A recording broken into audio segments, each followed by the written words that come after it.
한 경상도 할머니가요, 미국에 있는 딸네 집을 처음 방문하게 되셨습니다.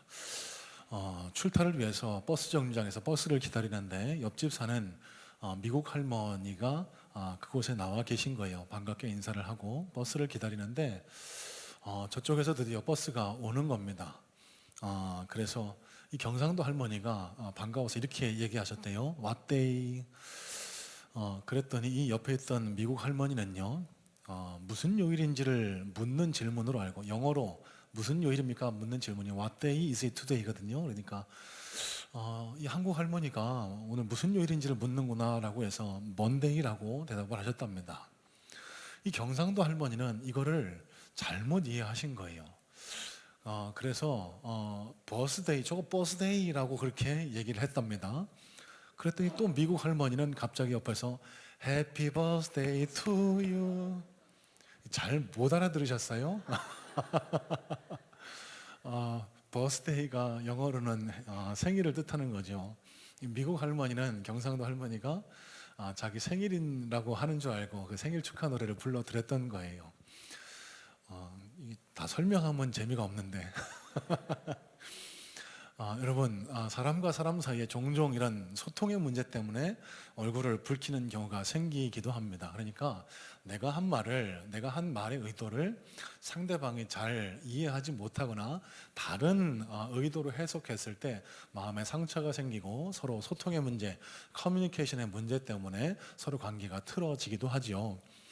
여러분, 하나님과의 관계도 마찬가지입니다.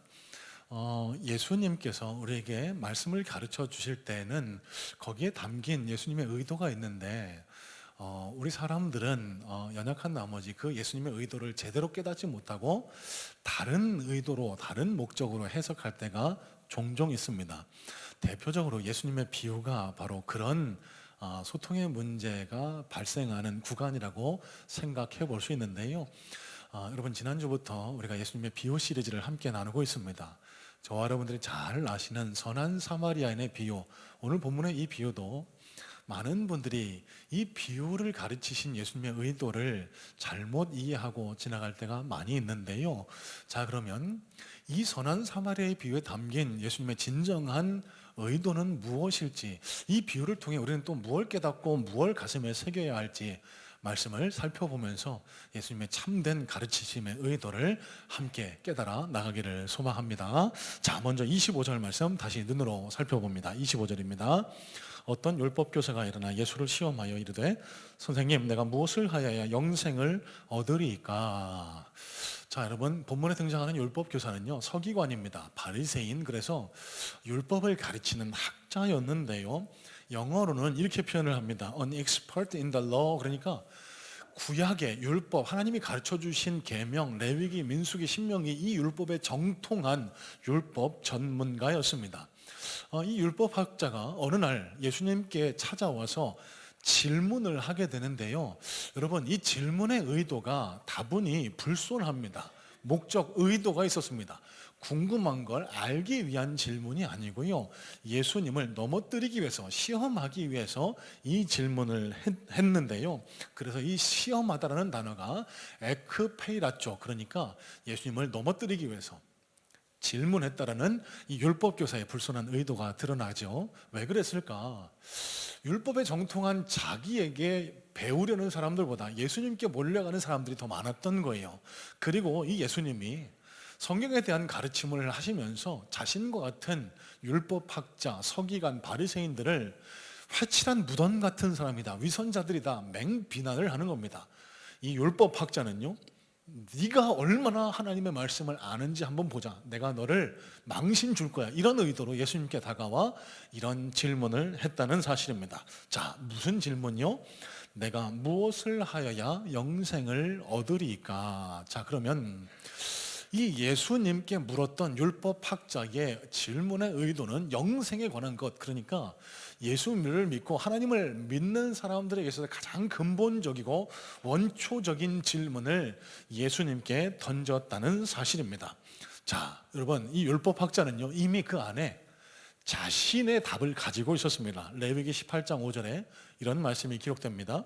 너희는 내 규례와 법도를 지키라. 사람이 이를 행하면 그로 말미암아 살리라.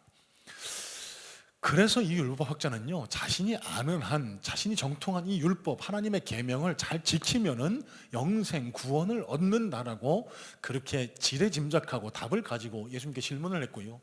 예수님이 만약 다른 대답을 하실 경우 자신이 가지고 있는 이 율법에 대한 지식을 바탕으로 예수님을 넘어뜨리려고 망신 주려는 그런 의도가 있었다라는 사실입니다. 자, 여러분, 앞서 레위기 18장 5절을 읽었는데요, 이 율법 학자의 질문을 살펴봐도 그렇고요, 이 종종 의문이 생길 때가 있습니다. 이 성경에 분명히 하나님이 가르쳐 주신 계명, 율법을 지키면 살리라, 구원 얻는다라고 했는데, 그리고 또 신약에도 보니까 야고보서를 보면은 행함 없는 믿음은 죽은 믿음이다라고 했는데, 그러면 구원, 천국은 어떻게 가는 거죠? 어떻게 갑니까, 여러분? 여러분, 성경의 가르침은 명확합니다.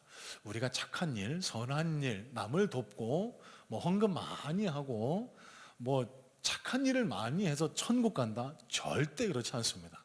성경의 일관된 가르침은요, 우리는 예수 그리스도를 향한 믿음으로 구원을 받습니다.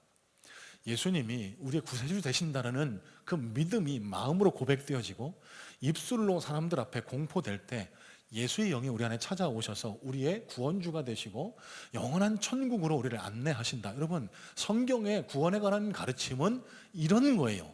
자, 그런데 왜 사람들이 무언가를 잘 지켜야만, 계명을 지켜야만, 주의를 거르지 말아야만 구원받는다라고 착각을 할까?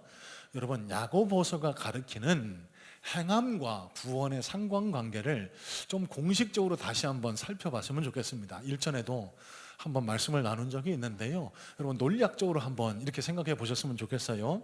A라는 명제가 구원을 얻는 참 믿음이고, B라는 명제는 믿는 자로서 신실한 행위다라고 한번 머릿속으로 가정을 해보세요. 여러분, 예전엔 중학교 때 배우셨던 논리 있죠. 만일 A와 B가 공통적으로 참일 때 A는 참이면 B는 참이다, 이건 어떤 것만을 보증하죠?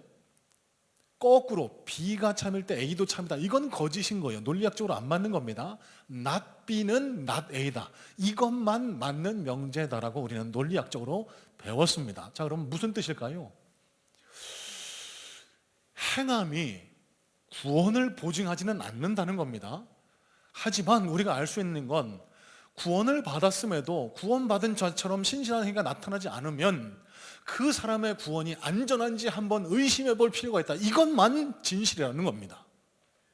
여러분, 다시 말씀드려요. 성경이 가르치는 바는, 야고보서가 가르치는 바는 행함 없는 믿음은 죽은 믿음이다라고 얘기하는 그 참뜻은, 구원 받으면은요, 우리는 그 구원의 은혜에 감격해서 반드시 자발적으로 따라오는 것이 있으면 그게 바로 예수 믿는 사람다운 삶을 살아가는 거예요.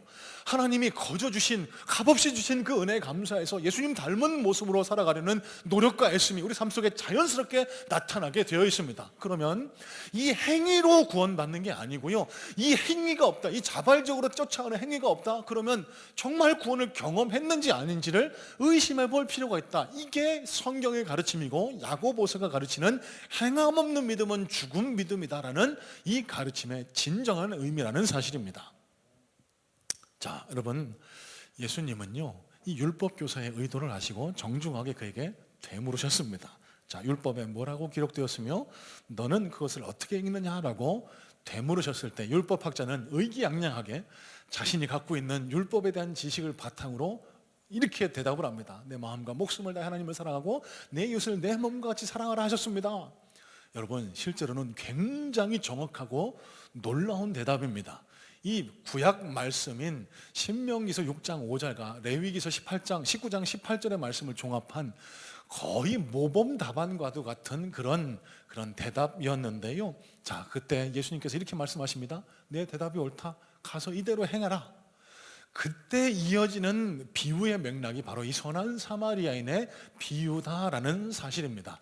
자, 여러분, 잘 알고 계신 선한 사마리아인의 비유를 조금 더 자세히 살펴보려고 하는데요. 자, 여러분, 제가 여러분 이해를 돕기 위해 성화, 그냥 그림을 좀 가지고 왔습니다. 여러분, 제가 설명할 동안 이 그림을 통해서 이 본문의 내용을 머릿속으로 이 장면을 잘 그려보시면 좋을 것 같아요. 예루살렘에서 여리고로 내려가는 길은 늘 험한 길, 그래서 이 길을 여호수아서에는 아둠민 비탈, 피의 길이라고 부를 정도로 강도의 출몰이 잦았는데요, 어떤 한 사람이 강도에게 가진 것을 다 빼앗기고 죽을 만큼 두드려 맞고 쓰러져 있었습니다. 제사장도 그냥 보고 지나치고 레위인도 그냥 지나쳤는데요, 한 사마리아인이 길을 가다가 내려서 이 사람이 괜찮은지를 살폈던 거예요. 가까이 가보니까요, 숨은 붙어 있습니다. 그에게 정성껏 자신이 가지고 있던 기름과 포도주를 상처에 쏟아붓고 싸매줬습니다. 거기 그친 게 아니라 자신이 타고 가던 나귀에 이 사람을 얹어서 이 사람을 안전한 곳으로 호송을 시킵니다. 여러분, 중동의 태양빛에 맨발로 걸어가는 건 굉장히 쉽지 않은 일입니다. 나귀 타고 가면 편안히 갈 수 있는데 자신이 타고 가던 나귀를 길에 쓰러져 넘어져 있는 사람에게 양보하고 자신은 이 사람을 부축하면서 가는 것 쉽지 않은 일입니다. 여관에 도착해서는요, 하루 밤새도록 정성껏 그의 상처를 싸매주고 돌봐주고 그가 체력을 회복할 수 있도록 도와주었고요, 날이 밝아 떠나면서는 여관 주인에게 2데나리온을 주면서 부탁합니다. 이 사람을 좀 정성껏 돌봐주세요. 만약에 이 비용이 좀 모자르면은 제가 올 때 갚아드릴 테니까 좀 꼭 좀 이 사람을 정성껏 치료 좀 해주세요. 지난주에도 말씀드렸는데요, 한 데나리온은 노동자 하루 품삯입니다. 그러니까 약 한 15만 원, 20만 원이라고 가정했을 때 30에서 40만 원 정도의 비용을 지불하고, 이 당시 비용으로 볼 때 약 한 달 정도 이 여관에서 묵을 수 있는 비용이었는데, 이 강도 만난 사람이 충분히 회복할 만한 기간 동안 그를 보살펴 주라고 부탁을 했던 거예요. 자, 그러면 여러분 생각해 볼 지점이 있습니다. 여기 제사장과 레위인은 누굴까요? 여러분, 지금으로 말하면 목사입니다. 제사장은요. 그리고 레위인은 누구죠? 예배를 섬기는, 여기 아까 나와서 대표기도 하셨던 장로님, 우리 교회를 섬기는 권사님, 집사님, 뭐 이런 분들, 예배를 돕는 많은 중직자분들이 레위인이라고 이해하시면 돼요. 그러면 이 교회 안에서 대표적인 중직자인 목회자와 중직자들이 길을 가다가 강도 만난 사람을 보고 모른 채 그냥 지나쳐 버렸어요. 여러분, 이걸 어떻게 해석을 해야 할까요? 왜 제사장과 레위인이 그냥 지나쳐 갔을까? 신학자들 사이에서도 의견이 분분합니다만 2가지로 추려 볼 수 있을 것 같습니다. 첫 번째는 두려웠을 거라는 해석입니다. 여러분, 강도 만나 넘어져 있는 사람이 있다는 건 뭘 반증하죠? 근처에 강도가 출몰한다는 것 아닙니까? 그러니까 자기도 강도 만날 위험이 있어서 두려워서 빨리 그 자리를 벗어나려고 했다는 거예요. 또 다른 한켠의 해석은요, 이 사람들이 예배, 제사를 드리러 가는 길이었기 때문에 레위기서에 보면은요, 이 제사장과 레위인이 예배를 드리기 전에 시체, 죽은 것을 가까이 해서는 안 된다는 율법을 잘 지키기 위해서, 그러니까 이미 죽은 것으로 간주하고 시체를 멀리 하려고 그 강도 만나는 사람을 그냥 지나쳐 갔다라고 해석을 하는 신학자도 있기는 합니다. 여러분, 근데 이거는 조금 억측입니다. 여러분, 예루살렘부터 여리고까지의 길은 쭉 완만한 내리막입니다. 예루살렘이 해발 700m에 이르는 고원지대고요, 여리고는 해발보다 낮아요. 230m에 이르는, 그래서 예루살렘은 높은 고원지대, 여리고는 낮은 지대, 그래서 고조차가 약 1000m에 이릅니다. 그래서 내려간다라고 표현한 것은 정확한 지형적 표현이었던 거예요. 예루살렘부터 여리고로 내려간다. 그러면 제사장과 레위인을 뭐라고 표현하죠? 성경이 내려갈 때, 길을 내려갈 때, 그러면 예루살렘에서 예배를 마치고 다른 지역으로 가고 있을 때입니다. 예배를 드리러 올라가고 있을 때가 아니라는 거예요. 그러니까 예배를 잘 드리기 위해서 시체를 멀리했다, 이건 하나의 변명에 지나지 않는다라는 것을 우리가 알 수 있는 겁니다. 여러분, 당시 사마리아인과 유대인은요, 원수지간이었습니다. 지금 중동에서 팔레스타인과 이스라엘의 전쟁이 지금 아직도 그치지 않고 있는데, 이 원수같이 서로 싸우는, 오랫동안 싸우는 이 사람들의 역사적인 배경과 유사하다라고 이해하시면 돼요. 주전 722년에 북이스라엘이 먼저 멸망하거든요. 아수르 제국에 의해서. 이 아수르 제국이 친식민 정책, 그래서 막 결혼시킵니다. 혼혈주의. 혈통을 중요시 여겼던 유대인들이요, 그래서 이 혼혈, 피가 섞인 사람들, 사마리아인들을 짐승 취급하며 상종을 안 했습니다.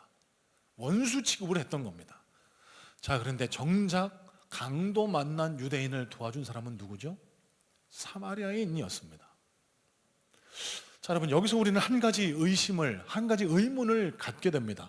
아니, 도대체 이 사람은 누구길래 제사장도 레위인도 못한, 목사도 집사, 장로, 권사도 못한 이런 친절, 이런 호의를 아무도 모르는 이 어려운 사람에게 어떻게 베풀 수 있을까? 여러분 머릿속으로 한번 상상해 보세요. 여러분 같으면 하실 수 있을까요? 길 가다가 넘어져 있는 어떤 한 사람을 돕는 것 결코 쉽지 않습니다. 이곳저곳에서 선한 사마리아인 실험을 많이 했어요. 과거부터. 그러니까 미국에서도 유럽에서도 이 상황을 연출해서 얼마나 많은 사람이 이유 없이, 동기 없이 어려운 사람을 돕느냐라는 실험을 했을 때 거의 없었습니다. 무슨 말일까요? 아무런 목적이나 동기 없이 남을 대가를 바라지 않고 돕는 것은 참 일반인으로서는 상상하기 어려운 일이라는 겁니다. 저한테 그런 생각이 들더라고요. 만약에 저 같아도, 여러분 용서하십시오, 쓰러져 있는 사람이 그냥 어떤 40, 50대 중년 남성이 아니라 예쁜 여자였으면 혹시 모르겠습니다. 웃으시라고 말씀드린 건데 여러분, 제가 무슨 말씀 드리고 싶을까요? 그냥 그만큼 아무런 동기 없이, 목적 없이 남을 돕는 건 상상하기 쉬운 일 아니라는 겁니다. 자, 그러면 여기서부터 우리의 생각을 좀 한번 바꿔서 이 비유를 해석해 볼 수 있어야 돼요. 여러분, 일반인으로서는 할 수 없는 이 친절을, 호의를 베푼 사람, 여러분, 예수님이 이 비유를 왜 가르쳐 주셨을까요? 구원 얻기 위해서 너 교회 다니면 이렇게 친절해야 돼. 아무런 목적 없이 남을 좀 도와야 돼. 예수 믿으면 교회 다니면 이렇게 착하게 살아야 돼. 여러분, 예수님이 이걸 가르쳐 주기 위해서 선한 사마리아인 비유를 말씀하셨을까요? 전혀 아니라는 겁니다. 예수님은, 하나님은 우리를 불가능한 대로 이끄시는 분이 아니에요. 상식의 하나님이세요. 그러면 우리의 상식으로는 납득할 수 없는 친절, 호의를 베푼 이 호의가 히브리 헬라 원어로는 은혜, 카리스라는 단어와 맞닿아 있거든요. 그러면 이해할 수 없는 호의를 베푼 이 사마리아인, 선한 사마리아인은 누구라고 생각할 수 있을까요? 예수님입니다. 사람이 아니라 예수님이라고 생각할 수 있어야 돼요. 자, 여러분, 제가 왜 이렇게 생각하고 말씀을 드릴까? 제가 한번 설명해 봐 드릴게요. 자, 33절 보시면은 길가에 강도 만나 쓰러져 있는 이 사람을 사마리아인이 불쌍히 여겼다라고 성경은 기록을 합니다. 여기 불쌍히 여겼다라는 이 단어가 헬라 원어로 에이스 플랑크니세라는 단어가 쓰였는데, 여러분, 이 단어가 예수님이 사람들을 보시고 긍휼히 여기셨다라고 한 복음서에 기록된 그 단어와 동일한 단어입니다. 예수님이 우리를 불쌍히 여기셔서 당신의 모든 것을 내어주시고 가르쳐주고 친절을 베푸셨을 때 예수님의 마음에 그런 불쌍히 여기는 마음에, 긍휼의 마음에 여겼다, 이 단어가 오늘 본문의 선한 사마리아인이 가졌던 마음이라는 거예요. 여러분, 이 단어의 근본적인 뜻이 창자가 비틀리는 듯한 고통을 느끼다. 그러니까 예수님이 당신의 도우심 없이는 영원한 형벌에 처할 수밖에 없는 저와 여러분들에게 안타까움, 불쌍한 마음, 긍휼의 마음을 느끼셨다는 거예요. 여러분, 선한 사마리아인이 가졌던 불쌍한 긍휼의 마음이 바로 이 예수님의 마음과 맞닿아 있는 겁니다. 또 가만히 있지 않고 자신이 가지고 있던 그 기름과 포도주를 아낌없이 그 상처 입은 자에게 쏟아 부어줬다라고 성경은 기록을 해요. 여러분, 중동 지역에서 여행하는 자에게 기름과 포도주는 생명입니다. 여러분, 물 대신 사용했던 포도주와 기름은 없으면 안 될 필수적인 요소인데요, 자기의 것을 희생해서 이 길을 강도 만난 자에게 아낌없이 쏟아부어줬던 사랑, 여러분, 이 친절, 예수님이 우리에게 베푸신 사랑 아닙니까? 십자가에 달려 돌아가시면서 모든 물과 피를 쏟으셔서 우리를 싸매시고 치유하시고 돌봐주셨던 예수님의 모습이 여기 선한 사마리아인의 모습이었던 거예요. 그래서 이사야서 53장 5절에 이런 말씀이 기록되죠. 그가 찔림은 우리의 허물 때문이요, 그가 상함은 우리의 죄악 때문이라. 그가 징계를 받음으로 우리는 평화를 누리고 그가 채찍에 맞음으로 우리는 나음을 받았도다. 여러분, 이뿐입니까? 이 강도 만난 자를 들쳐매고 가서 끝까지 책임을 져줍니다. 2데나리온을 여관 주인에게 맡기면서까지 끝까지 회복할 수 있도록 도우시는 그 선한 사마리아인의 모습이 바로 우리 예수님의 모습 아닙니까?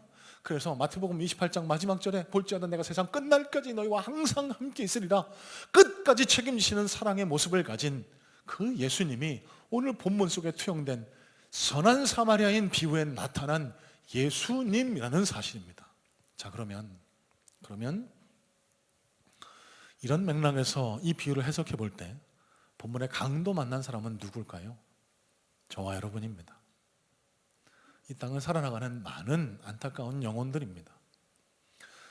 여러분, 우리가 살아가다 보면 얼마나 많은 일들을 경험합니까?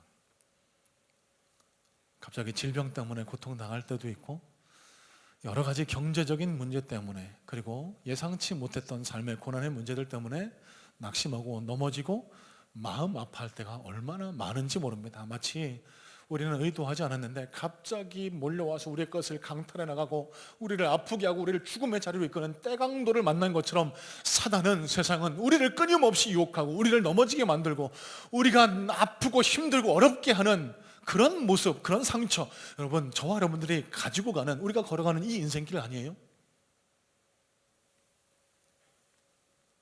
여러분, 이 상처 입은 자, 강도 만난 자를 위해서 기꺼이 불쌍한 마음을 가지시고 그 상처를 싸매시고 돌보시고 끝까지 책임지시는 이해 못할 사랑의 모습을 보여주신 이가 바로 저와 여러분의 예수 그리스도라는 사실, 여러분, 소망하기는 이 예배를 통해 갖가지 삶의 상처 때문에 마음 아파하시는 분들, 이 예배를 통해 예수 그리스도를 다시 뜨겁게 만나심으로 예수님의 불쌍하게 여기시는 마음을 통해 우리 상처가 싸매지고 치유되고 회복되는 역사가 일어날 수 있기를 주님의 이름으로 축복합니다. 여러분, 이런 맥락에서 선한 사마리아인 비유는요, 교회 다니면 착하게 살아야 돼, 선한 일을 해야 돼, 이런 비유가 전혀 아니라는 거예요. 자, 그러면 이 비유를 어떻게 예수님께서 끝맺음하시고 있는지를 통해서 이 비유가 담고 있는 진짜 뜻을 조금 더 깊이 살펴보려고 하는데요, 36절 37절입니다 내 생각에는 이 세 사람 중에 누가 강도 만난 자의 이웃이 되겠느냐, 이르되 자비를 베푼 자니이다. 예수께서 이르시되 가서 너도 이와 같이 하라 하시니라. 자, 여러분, 많은 분들이 가서 너도 이와 같이 해라 라는 이 예수님의 명령 때문에 착하게 살아라, 선의를 베풀어라, 이렇게 이해하기 십상입니다. 그렇지 않아요. 예수님의 질문을 다시 한번 곱씹어 제가 드린 맥락으로 한번 살펴보세요. 예수님이 물으셨어요. 그러면 이 강도 만난 자 누구라고 했죠? 너 같은 사람에게, 인생에게, 불쌍한 인생에게 누가 진정한 이웃이 되느냐? 레위인이냐, 제사장이냐, 선한 사마리아인이냐 물으셨을 때 율법교사가 뭐라고 대답하죠? 선한 사마리아인입니다. 여러분, 이건 무슨 뜻입니까? 누가 네 진짜 이웃이냐? 누가 네 진짜 참된 이웃이냐? 네가 강도 만나서 넘어져 있고 쓰러져 있고 죽음의 위기 앞에 서 있었을 때 너를 구원해 줄 사람은 도대체 누구냐? 네가 지금 옆에 있는 친구들이 너를 위해서 끝까지 책임져 줄 것 같니? 네가 그토록 믿고 그토록 의지하는 물질이, 세상의 향락이 너를 끝까지 책임져 줄 것 같니? 너 아플 때, 너 가장 힘들 때 과연 누가 네 이웃이 돼서 네 상처를 돌봐주고 싸매주고 끝까지 책임져 줄 수 있을 거 아니? 여러분, 이 질문을 예수님이 던지셨던 거예요. 여러분 스스로에게 질문해 보시기 바랍니다.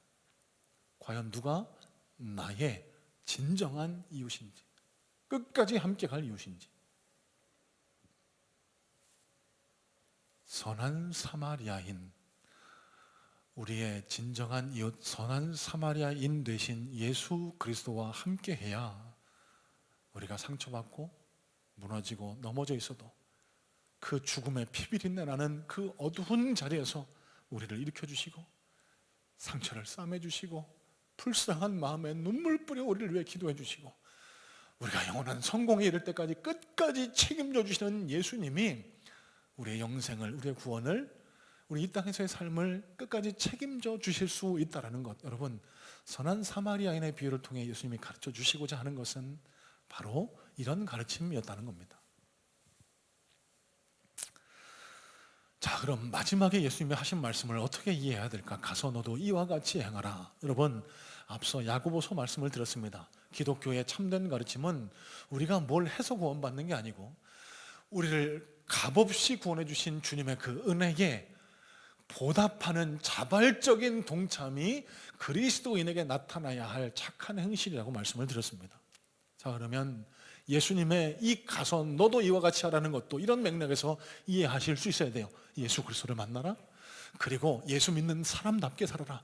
구원의 은혜, 값없이 베푼 은혜, 감당할 수 없는 호의를 받은 사람다운 사람처럼 예수의 향기를 나타내고 예수님처럼 살아가고, 하나님이 너를 사랑하신 것처럼 하나님을 사랑하고 내 이웃을 사랑해라. 이게 네가 해야 할 일이다. 그걸 통해 네가 구원받은 사람인지를 네가 보장받을 수 있다. 여러분, 이게 예수님이 말씀하신 바예요. 여러분, 생각을 해보세요. 예수님의 선한 사마리아인의 비유가 착하게 살아라라고 이해를 하시면은 이게 말이 안 될 때가 많이 있습니다. 여러분, 가만 살펴보세요. 세상을 보면은요, 예수 믿는 사람보다 안 믿으시는 분이 더 선행을 할 때가 많이 있습니다. 이 아무 공로 없이 남을 도와주고 친절을 베푸는,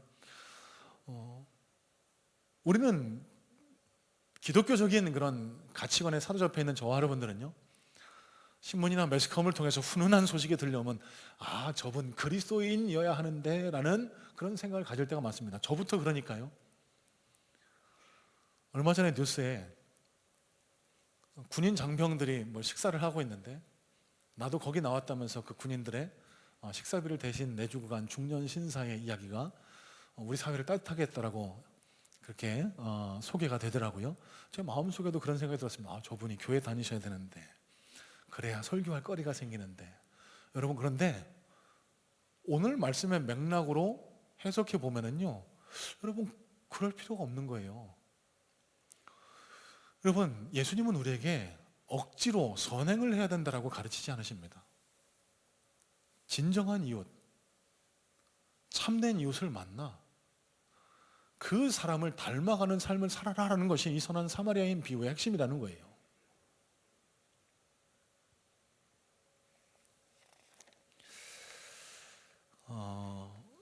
오늘 말씀을 준비하고 묵상하면서 제 머릿속에 계속 떠올랐던 한 선교사님 이야기를 잠시 나누려고 합니다. 사진 한 장 보여주시겠습니까? 제가 한 2달여 전에 저희 교회 집회를 오셨던 조샘 선교사님과 태백을 방문할 기회를 가졌는데요. 태백에 네 번째 강 연구원이라는 그런 선교센터가 있습니다. 이 선교센터는 북한 선교를 준비하는 선교사님들을 준비시키고 훈련시켜 드리는 그런 과정인데, 참 놀랐던 것이 한 절반 이상이 미국 분들이세요. 이제 북한에 가서 복음을 전하기 위해서 한국 문화에 적응하고 한국어를 훈련하는 그런 선교센터, 서울 수도권에는 너무 비용이 많이 드니까 저 태백에서 그런 훈련을 받는 그런 센터를 책임지고 그렇게 운영하시는 분인 겁니다. 우리가 상상하기 힘든 필리핀, 라오스, 세계 각처에서 북한에 가서 복음을 전하겠노라고 와 있는 선교사님을 그런 만나보는 것도 참 마음에 큰 감동이 됐는데요. 제가 오늘 여러분들과 나누고 싶은 이야기는 그곳을 책임지고 계시는 윤상혁 선교사, 영어로는 스티브 윤이라고 하는데, 이분은 국적이 미국 분이십니다. 캐나다 태생으로 미국에서 카이로프랙틱, 그러니까 물리치료학을 수료하시고 북한 선교의 그런 비전을 갖고 중국, 북한 인근 연길에서 그렇게 선교를 하다가 우연한 하나님의 이끄심으로 북한 분들을 치료하기 시작해서 평양에서 아동재활센터 평양의과대학에서 박사학위를 받고 북한 선교에 힘을 쓰시는 그런 분인데요. 여러분, 북한 선교를 말씀드리고자 한 건 아니고, 오늘은 이분의 가정, 이분이 대학교에서 만난 벽안의 선교사 미국인 조이 사모님과 가정을 이루시고 3명의 자녀를 두셨습니다. 점점 아이 낳기를 꺼려하는 이 시대에 3명의 자녀를 둔 것만 해도 얼마나 하나님의 귀한 축복입니까? 그런데 참 놀라운 사실은요, 이분들이 중국 인근에서 또 북한 접경 지역에서 의료로 이렇게 선교를 하다 보니까 뇌성마비, 소아마비 이런 장애를 앓고 있는 아동들을 가진 가정들을 많이 만나게 되셨대요. 얼마나 그 가정들이 어려움을 겪는지, 얼마나 마음 아파하는지 정성껏 자신이 가진 능력으로 그 아이들을 돌보고 치료하는데요. 어느 한 날 하나님께서 이 선교사님이 아니라 사모님에게 그런 마음을 주셨답니다.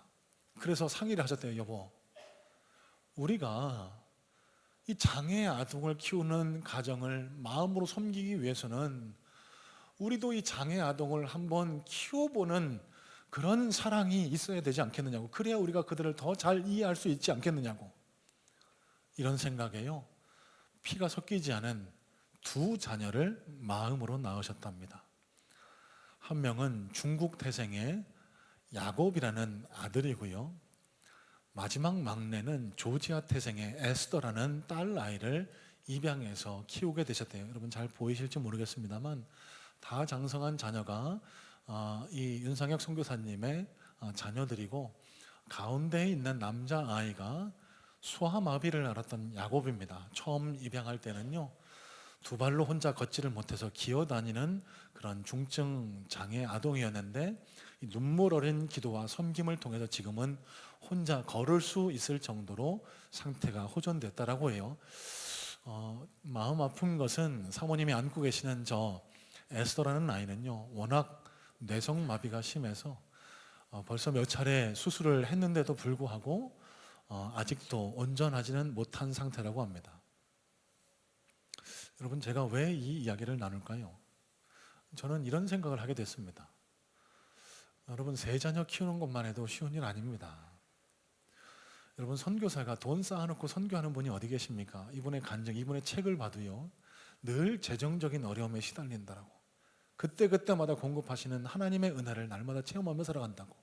그러면 3명 자녀 건사하기만 해도 너무 벅찬 게 이 선교사님들의 현실입니다. 2 자녀를 더 입양해서 키운다? 생각하기 쉽지 않은 일입니다. 여러분, 어떻게 이런 사랑을 베풀 수 있었을까요? 하나님이 저 안에 제게 주신 답은 딱 하나입니다. 이분들은요, 자신들이 강도 만난 자라는 사실을 절절히 깨달았던 겁니다.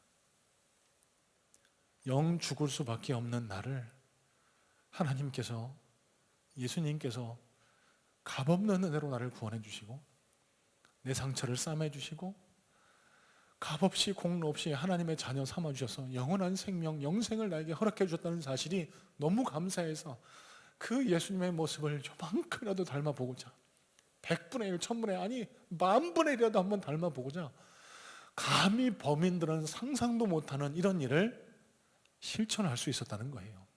여러분, 제가 오늘 우리도 가서 입양 각서 쓰고 사랑이 필요한 아이들을 입양하자, 이 말씀 드리는 것 아닙니다.